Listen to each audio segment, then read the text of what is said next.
ये संकट, वैश्विक संकट अनेक चुनौतियां लेकर के आ रहा है।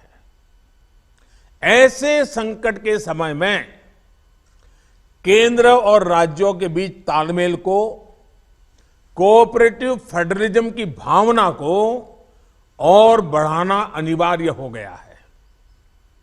अब मैं एक छोटा सा उदाहरण देता हूं। जैसे पेट्रोल डीजल की कीमतों का एक विषय हम सबके सामने है। देशवासियों पर पेट्रोल डीजल की बढ़ती कीमत का बोझ कम करने के लिए केंद्र सरकार ने एक्साइज ड्यूटी में कमी की थी। पिछले नवंबर महीने में कम की थी।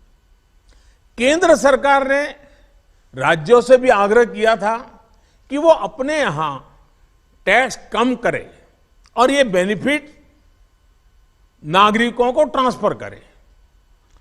इसके बाद कुछ राज्यों ने तो भारत सरकार की इस भावना के अनुरूप यहां टैक्स कम कर दिया, लेकिन कुछ राज्यों द्वारा अपने राज्य के लोगों को इसका कोई लाभ नहीं दिया गया। इस वजह से पेट्रोल डीजल की कीमतें इन राज्यों में अब भी दूसरों के मुकाबले कहीं ज्यादा है। ये एक तरह से इन राज्यों के लोगों के साथ अन्याय तो है ही, साथ ही पड़ोसी राज्यों को भी नुकसान पहुंचाता है। स्वाभाविक है कि जो राज्य टैक्स में कटौती करते हैं उन्हें राजस्व की हानि होती है।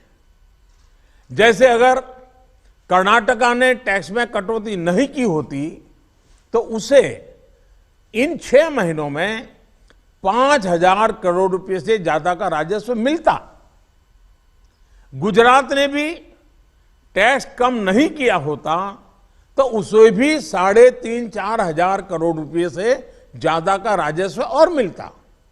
लेकिन ऐसे कुछ राज्यों ने अपने नागरिकों की भलाई के लिए, अपने नागरिकों की को तकलीफ न हो इसलिए अपने वेट में, टैक्स में कमी की पॉजिटिव कदम उठाए।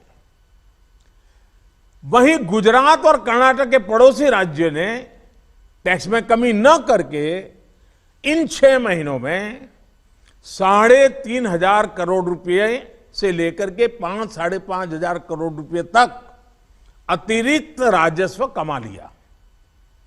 जैसा हम जानते हैं कि पिछले साल नवंबर महीने में वैट कम करने की बात की थी, सबको मैंने प्रार्थना की थी, लेकिन कई राज्य, मैं यहां किसी की आलोचना नहीं कर रहा हूं, मैं सिर्फ आपसे प्रार्थना कर रहा हूं, आपके राज्य के नागरिकों की भलाई के लिए प्रार्थना कर रहा हूं। अब जैसे उस समय 6 महीने पहले कुछ राज्यों ने बात को माना, कुछ राज्यों ने नहीं माना। अब कई राज्य जैसे महाराष्ट्र, पश्चिम बंगाल, तेलंगाना, आंध्र प्रदेश, तमिलनाडु, केरला, झारखंड, किसी न किसी कारण से उन्होंने इस बात को नहीं माना और उनके राज्य को, नागरिकों को बोझ कंटिन्यू रहा।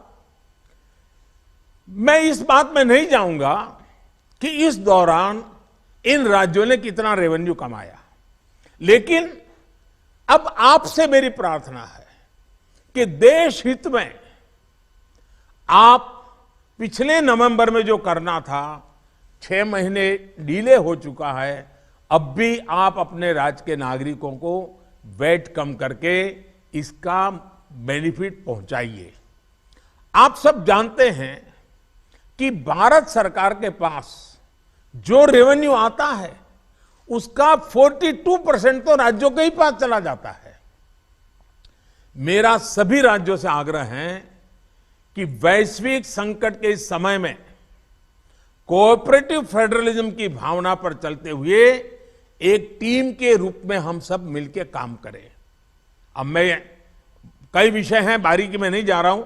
जैसे फर्टिलाइजर, आज हम तो फर्टिलाइजर पर दुनिया के देशों पर डिपेंडेंट है। कितना बड़ा संकट आया है, लगातार अनेक गुना सब्सिडी बढ़ रही है। हम किसानों पर बोझ ट्रांसफर नहीं करना चाहते। अब ऐसे संकट झेलने पड़ रहे हैं, तब मैं आप सबसे आग्रह करता हूं, प्रार्थना करता हूं कि आप अपने राज्य, अपने पड़ोसी राज्य, सभी देशवासियों के हित में उसकी सर्वोच्च प्राथमिकता दे। मैं एक और उदाहरण देता हूं। अब नवंबर में जो करना था नहीं किया, इसलिए पिछले 6 महीने में क्या हुआ है, आज चेन्नई में, तमिलनाडु में पेट्रोल करीब 111 रुपया के पास है। जयपुर में 118 से भी ज्यादा है। हैदराबाद में 119 से ज्यादा है। कोलकाता में 115 से ज्यादा है। मुंबई में 120 से ज्यादा है। और जिन्होंने कटौती की, मुंबई के ही बगल में दीव दमन में 102 रुपया है। मुंबई में 120, बगल में दीव दमन में 102 रुपया।